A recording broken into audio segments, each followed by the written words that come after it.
如果美国真的基于这种思路进行备战，准备同中国作战的话，那再好不过了。解放军一直是准备的美日澳全面介入，打的就是你在亚太没有根基的美军。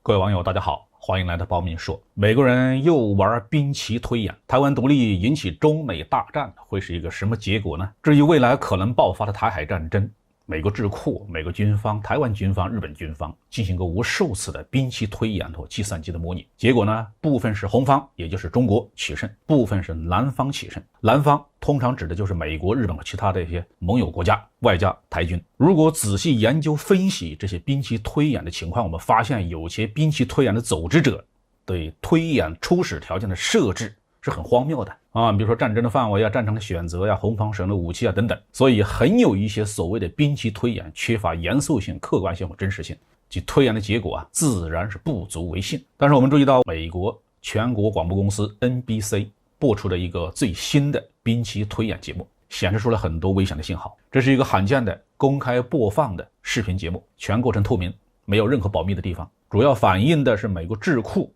对于台海战争的一些思维模式。这次推演呢，由新美国安全中心 CNAS 主办，蓝方有 CNAS 的董事会主席米歇尔·富农罗瓦，还有美国空军空战司令部前司令麦克·福尔摩斯上将，众议院军事委员会的议员担任。红方的演习班子呢，由来自 CNAS 或其他智库的分析师组成，其中有一个人是美国国防大学中国军事研究中心的研究员吴志远，这是一个美籍华人。每个人认为华裔更懂得中国人的军事思维。推演设想的背景呢，是在2027年，由于台湾当局谋求缉毒，中国大陆发起了武力统一台湾的军事行动，台海战争爆发。这次推演呢，有个不同寻常的设定，那就是红方先发制人，首先主动攻击了美国在日本关岛和马里亚纳群岛的基地，然后又袭击了澳大利亚的空军基地和美军驻澳的燃料库，并且出动轰20隐形轰炸机，用远程导弹对夏威夷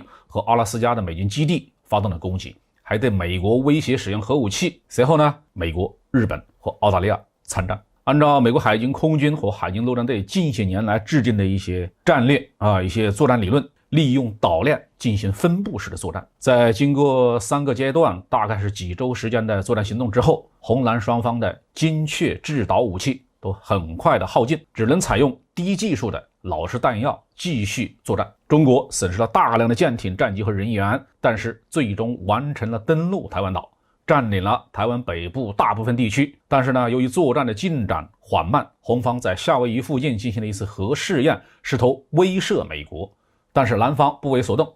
推演到此结束，没有对即将打响的地面战进行推演。整个作战过程呢，红蓝双方都没有取得明显的优势，这是这一次推演的全过程。值得关注的是，这次兵棋推演并没有假设美军能够取得制空权，而是双方旗鼓相当，都没有取得制空权。美国空军负责战略整合和需求的副参谋长克林顿中将表示，在以往的战争中，美军都拥有制空权，而且美军呢已经习惯在拥有制空权的条件下开展作战行动。但是现在中国已经装备了现代化的飞机和武器，足以匹敌美国的空中力量。他还将原因部分归咎于太平洋西部的距离过于遥远，美国很难投射足够的力量用来夺取和保持制空权。但是福尔摩斯上将认为，虽然双方在兵棋推演的规则与条件下未能分出胜负，但如果这场兵棋要是能够继续下去，在美国及其盟友已经建立的空中优势下，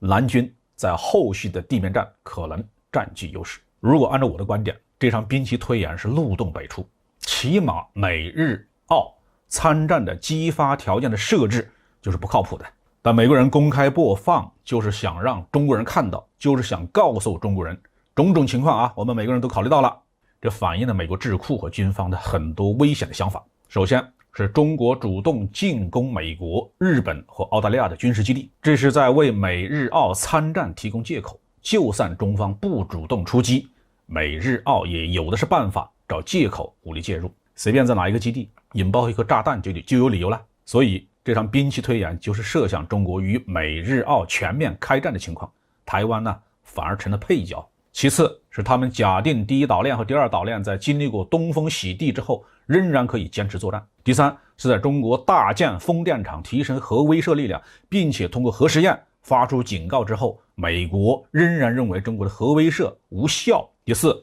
是美国认为与盟友在一起能够打赢持久战。如果美国真的基于这种思路进行备战，准备同中国作战的话，那再好不过了。解放军一直是准备的美日澳全面介入，打的就是你在亚太没有根基的美军。我们担忧的是，在这些不理性的思路的指引下，美国的台湾战略会走向何方？美国民众会被这些所谓的专家智库引入邪路，这是值得我们提高警惕的。好，这期话题就说到这里。